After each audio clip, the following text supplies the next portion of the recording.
nagkaloko-loko na mga kababayan. Siya na nga ho dito ay si Sandro Marcos. Nako, pag nayari ka, patay kang bata ka. Binuking ka ng isang news outlet. At the same time, eto rin pong si Ontiveros. Binuking din po siya ng isang media. Patay kang bata ka, oo. Nagkakabukingan na. At alam mo, mga kababayan, imposible yung, sa bagay. Sasabihin ko sana, imposibleng hindi alam ng presidente. Yung ang lindol, di niya alam na may nangyari. May lindol pala. Ang kalabaw hayop, litik ko. Kuting nakikita ko yung pagmumukha ni Marcos. Gusto kong tirisin. Hindi si Marcos, kayo naman. Tirisin yung mga vlogger niya. Kasi todo-todo pagtatanggol pa rin sa mga animal. Ewan ko ba? Tapos yung mga pinklawan, bulag-bulagan. Merong isang, hindi ko na lang papangalanan bibigyan ko na lang kayo ng clue. Isang vlogger dyan na pinklawan. Nagalit siya lagi. Ito, hindi ito yung mukhang basag ulo na vlogger. Kaya na-clue ha. Hindi ko na lang papangalanan ha. Ewan ko kung galing ba ito sa China, mukha kasing chick. Alam mo, kapatid, ikaw pinklawang kang animal ka. Wala kang vlog kung hindi anti-Duterte. Wala kang sinabi against the Marcos. 'Di ba? Na napaka-obvious na. Tapos ikaw ganyan ka. Tapos baka mamaya mapikong kabugbugin mo na naman yung jowa mo. Ganyan ang ugali ng mga pinklawan yun, nagmamalinis. Pero sa totoo lang, nambubugbog. Ba't ganyan kayo? Unahin muna natin itong kay Risa Ontiveros na di umano ay meron daw siyang flood control. Ayan, Risa, hindi ako nagsabi makinig ka. Yan na naman yung mga panggigipit mo sa vlogger. Hindi ako nagsabi si Katunying at saka itong kasamaan niya.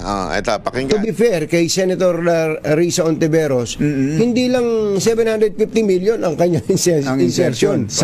Insertion niya hindi lang 750 million flood. Kaya naman pala hindi niya mabanatan ang Marcos administration. Hindi kasi pinagbigyan siya. Tandaan niyo itong insertion na ito, pipirmahan to ni Marcos Di ba? Ito insertion na ito, dadaan mo sa DBM mo yan, di ba? Malalaman lalong-lalo na yung finance committee, yung finance group ng Pangulo, di ba? So, ibig sabihin, alam mo nila ito. Hindi, kasi papansinin nyo, ito, hindi nyo mapapansin nyo yan sa mga dilawan, mga pinklawan. Banat sila ng balat sa mga Duterte. Never silang bumanat sa mga Marcos. Napaka-obvious naman, di ba? Bakit kaya? Ito kaya ang dahilan nun? Yung ganitong mga favor, kaya ang dahilan kung bakit, ayaan ko yung insertion mo pero wag kang yung grupo mong mga maiingay dyan, wag mong paiingayin sa akin wag akong pupuntirya, wag mong Marcos resign. Hindi kasi, di ba? Yung akbayan niya, yung kanyang grupo, hindi naman sumigaw ng Marcos resign niya nung time na rally, di ba? Lagi nga nila pinagtatanggol, ayaw natin niya kasi makikinabang si VP Sara Duterte. Hindi pala yun ang kanilang punto, yung makikinabang si VP Sara Duterte. Ang punto pala nila, kung ito'y totoo, dahil siguro napapagbigyan yung kanilang pabor. Diba? Yung pabor na, sige, hayaan namin ito mga 750 flood control insertion nyo. At itong 303 billion na insertion, total insertion. Flood control. Hindi. Sa buong budget. Nasa 3 point, ano siya? Mahigit 3 billion. 3.01 billion. 1 billion. 303 billion daw. Bakit hindi ito pinupuna ng lalong-lalo na to si Lacson, di ba? Akala ko ba for good governance kayo? Yung pala, pagkakalaban nyo lang, yung minority lang, yun ang tinitira. Pero itong mga kakampi ninyo, wala na. Sige nga, ikaw na magsabi. Hindi ako makapaniwala. Hanggang ngayon, hindi ako makapaniwala. Risa Ontiveros, mga magulang at mga mahal na mga taga-subaybay, ang kanyang kabuuang budget. Saan mo ba nakuha yan? Para sa 2025. Natawagan mo na ba, Yuel? Natawagan mo na ba ito. sa Ontiveros? 3 billion 3.035 billion. 3 3.035. billion 35 million and then 800,000 to Yun be ang, exact. yun ang insertion. Yun ang insertion. O yung, Kabuuan. yung amendment. Oo, yung insertion or amendments. Tapos ang kanyang flood control insertion Ay nasa out of the more than 3 billion, 750 million. Ayun. Ayun, ay naku po, patay kang bata dyan. Malupit. Magkano yun? Ito, ayan o, ayan o. To be fair, kay Senate Ayan, 303 billion insertion in total in 1 year. Naku po, nakatatlong taon na ho si Marcos. Magkano kaya yung ibang mga taon niyan, di ba? Pangalawa, yung flood control. Asan kaya yan lintik na flood control na yan? Ano? 750 million. Anak ko po. Kung totoo yung sinasabi ng mga DPWH na opisyal, na nangumpisal sa Senado na 25%. Naku po.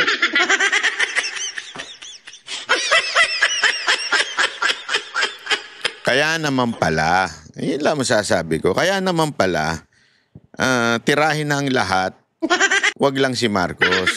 Ayun naman pala. Intindi nitong revelasyon na ito, mga kababayan, ha? Yeah, again, hindi po ito galing sa akin, galing po ito kay Katunying at saka kay ano ba, sorry, hindi ko po kilala yung isa. Ayan, galing po sa kanila mismo yan. Alleged insertion ni Risa Ontiveros at 750 million doon ay flood control. So, paano na yan? No? Naku po, sabi naman niya, bakit ba? Yung ang anak meron din eh. Ayan, Davao breaking news. Ayan, babasahin, gayon, binuod natin into Tagalog para mas maintindihan nun ng ating mga kababayan. Okay? Ang sabi dito, 47 million na flood control project sa Padsan River, Barangay Gabo, Lawag City. Ang gumuho, ilang buwan lang matapos ideklarang tapos na nagdudulot ng galit at hinala tungkol sa tinatawag na flood control mafia sa Kongreso. Naku po. Ang halaga ay 47 million mula sa 2024 General Appropriation Act. Ang contractor, ito, ay si R.A. Pahati Construction and Supply Incorporated. Target completion October 4, 2024. Sakop ng DPWH Ilocos Norte 1st District. Sabi nga sa mga komento, tama yung sinabi ni ni Chavit Singson, dapat unahin ang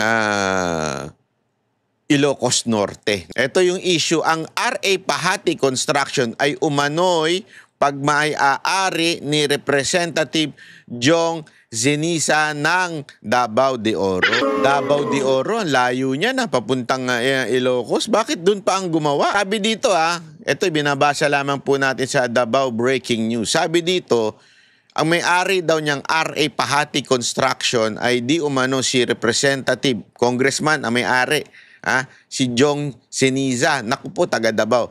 Pinaniniwala ang paboritong kontraktor ito ni Representative Sandro Marcos. Yan po, tinatagalog lamang po natin ito. Alam mo naman, pag English, mas hindi natin maintindihan, kaya pinatagalog natin.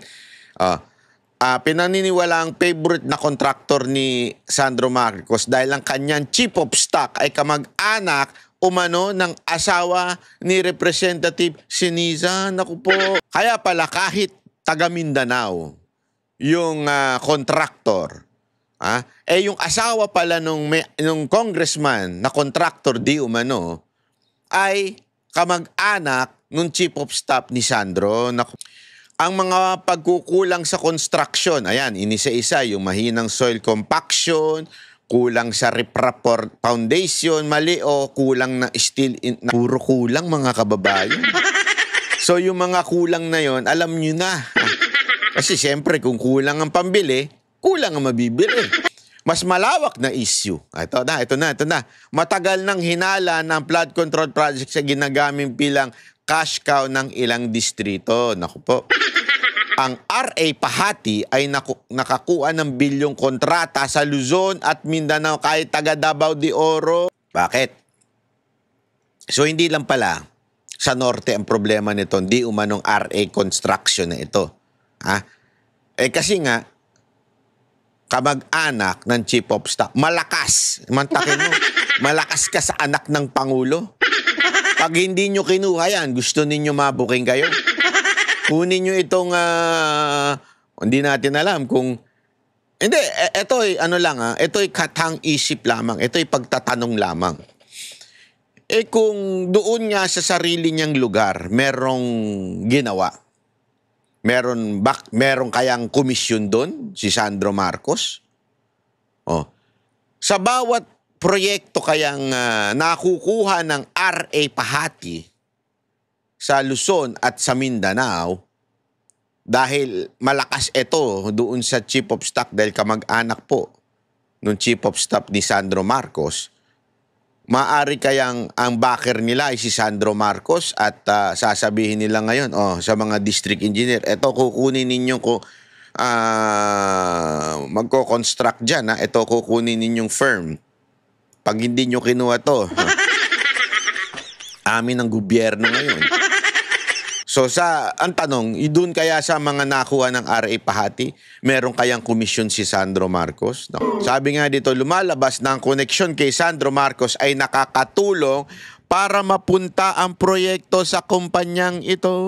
Maaring maging malaking issue ito kay Sandro Marcos dahil nangyari mismo sa kanyang distrito. Nagdulot ito ng panibagong panawagan para sa transparency sa paggamit ng malaking budget ng DPWH sa flood control. Binibigyang diin ang mga analyst na posibleng sumabog ito bilang malaking governance scandal. Nako, lalo't inaasahan ng anak ng Pangulo na magsusulong ng good governance. Madaling salita, mga kababayan, hindi ho ito simpleng issue ng kalidad ng infrastruktura, kundi kumakatawan sa malalim na problema ng korupsyon, nepotismo at political patronage sa Kongreso sa DPWH. Tingnan nga natin yung picture. Oy, grabe, kulang-kulang talaga. Grabe naman. Tapos ang lakas ng loob ninyo na punahin yung Davao na napakaganda ng ginawa sa Davao City. Ayan Tangin ng flood control project yan Basta lang masabi mong may project hayop talaga